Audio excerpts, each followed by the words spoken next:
Hola a todos y bienvenidos a este nuevo análisis. Hoy vamos a sumergirnos en algo súper intrigante. El documento que estamos explorando desglosa un modelo cosmológico súper antiguo conocido como la arquitectura sagrada. Y ojo, no lo vamos a abordar desde el debate, sino desde un punto de vista puramente estructural, casi como si estuviéramos analizando los planos de un gigantesco proyecto de ingeniería. Entender cómo las civilizaciones del pasado concebían, de manera muy literal, los cimientos físicos de su mundo nos da una perspectiva increíble sobre la historia del pensamiento humano. Así que, entremos de lleno en esto. Para entender este modelo paso a paso, nuestra hoja de ruta será la siguiente. Veremos el diseño y la creación, luego los instrumentos del arquitecto, pasaremos a la física y contención, seguiremos con los cimientos y pilares, exploraremos el domo bidimensional y finalmente cerraremos con la cartografía y las llamadas tierras ocultas. Sección 1. Diseño y creación. A ver, imagínense que estamos viendo el cronograma de una obra de construcción. La fuente nos revela un proceso fascinante, dividido en 3 etapas súper claras. Primero, la fundación de los cielos. Aquí es donde se establecen los dominios. Segundo, entran a escena los seres celestiales, que serían los primeros habitantes. Y recién en la tercera etapa ocurre el trazado de la Tierra. El documento hace mucho énfasis en un punto clave sacado del texto del libro de Job. La Tierra no fue el inicio de todo, sino un evento posterior. O sea, fue trazada y construida frente a un público de seres que ya existían y que literalmente cantaban de alegría al ver cómo se levantaba la obra. Ahora bien, si realmente queremos entender este diseño, tenemos que revisar los planos lingüísticos, por así decirlo. La raíz de la palabra hebrea que se usa para la tierra es eretz, y fíjense en esto, no implica simplemente una masa esférica de materia flotante, sino que denota firmeza. Significa un campo, un suelo bien nivelado. Y esto nos abre la puerta a un concepto loquísimo, la pluralidad.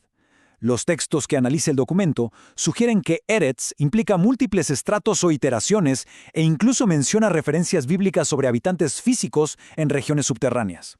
Básicamente, el diseño no es un solo entorno, sino un complejo de múltiples planos habitables.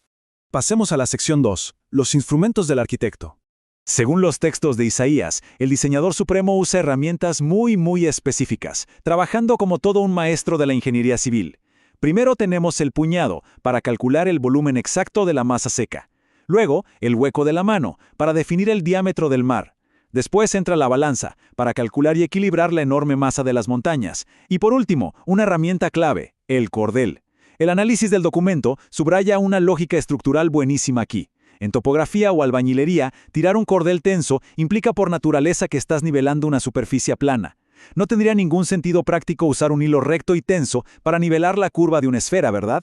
Y aquí podemos visualizar perfectamente cómo se materializan estos conceptos. El puñado midiendo el pulvo al milímetro, el hueco de la mano emulando esa forma circular perfecta para contener los océanos, mientras la inmensa masa geológica encuentra su equilibrio en la balanza. Todo esto, por supuesto, nivelado por la rectitud milimétrica de un cordel de constructor. Según argumenta el documento, estas no son para nada metáforas poéticas, sino pura mecánica, descripciones totalmente literales de un sistema físico siendo ensamblado pieza por pieza. Sección 3. Física y contención.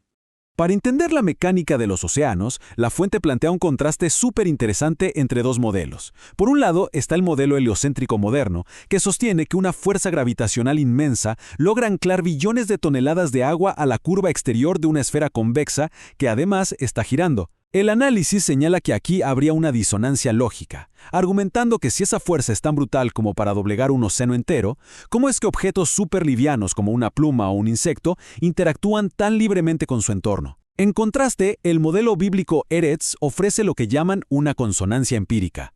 El agua no necesita fuerzas de tracción invisibles, simplemente reposa porque está sobre una superficie plana, debidamente contenida por bordes físicos.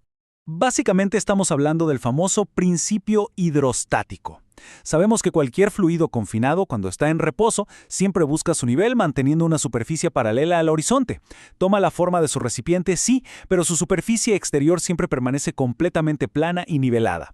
Para el modelo de esta arquitectura sagrada, los océanos funcionan exactamente con esta misma física, pero a una escala macro, gigantesca. Sin bordes físicos reales que la contengan, la acumulación de tanta cantidad de fluido sería mecánicamente imposible. Sección 4. Cimientos y pilares. Ahora, Para que una estructura tan monumental se mantenga estática y no se mueva ni un solo centímetro, se necesita una ingeniería subterránea colosal. Los cimientos básicos distribuyen las enormes cargas masivas hacia el suelo profundo para evitar cualquier tipo de colapso. Y luego tenemos inmensas columnas de sostén ubicadas en el entramado subterráneo que anclan absolutamente todo el sistema. Apoyándose en pasajes de los Salmos y del libro de Job, la síntesis mecánica del documento es clarísima. La Tierra no está simplemente flotando en un inmenso vacío, sino que se encuentra firme, rígida y permanentemente anclada a sus cimientos. Sección 5. El domo bidimensional. Lo que resulta verdaderamente revelador en esta parte es la precisión matemática empleada por los textos antiguos. El documento original afirma que la Tierra es un círculo. Y, por estricta definición geométrica, un círculo es una figura plana, en 2 dimensiones, no una esfera o un volumen tridimensional. Además, sobre este inmenso plano se despliega un firmamento, extendido como si fuera una cortina.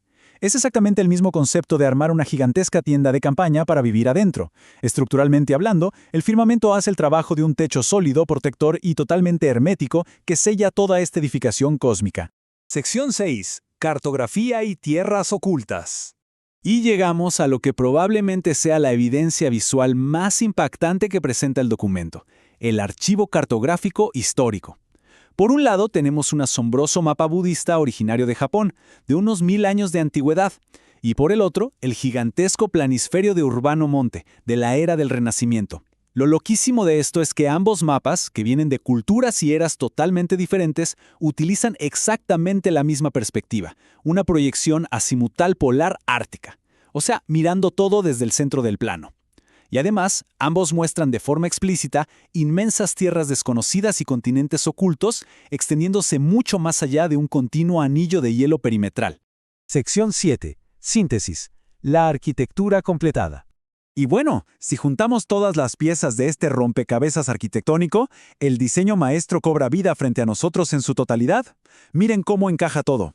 Las aguas primordiales contenidas allá arriba.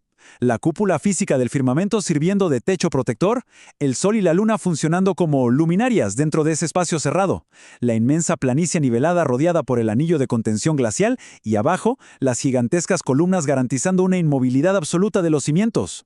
La conclusión que saca la fuente es tajante. Según este paradigma histórico, no somos un accidente volando a toda velocidad por el vacío cósmico, sino que estamos dentro de un sistema habitacional cerrado, súper estable y sobre todo diseñado con muchísima intención. Desglosar este documento de manera tan sistemática de verdad nos deja la cabeza dando vueltas y nos abre la puerta a muchísimo pensamiento crítico. Si civilizaciones enteras organizaron su manera de entender al mundo basándose en estos principios de la arquitectura sagrada, resulta que hace obligatorio preguntarnos cómo cambia nuestra visión de la cosmología histórica al entender que ellos veían su entorno como un sistema tan deliberadamente diseñado y qué impacto real tuvo este asombroso nivel de ingeniería sobre los límites que se le impusieron a la exploración humana en la antigüedad. Es una pregunta profunda, de esas que se quedan resonando y que nos invita a seguir escudriñando los textos y mapas del pasado con una mirada completamente nueva.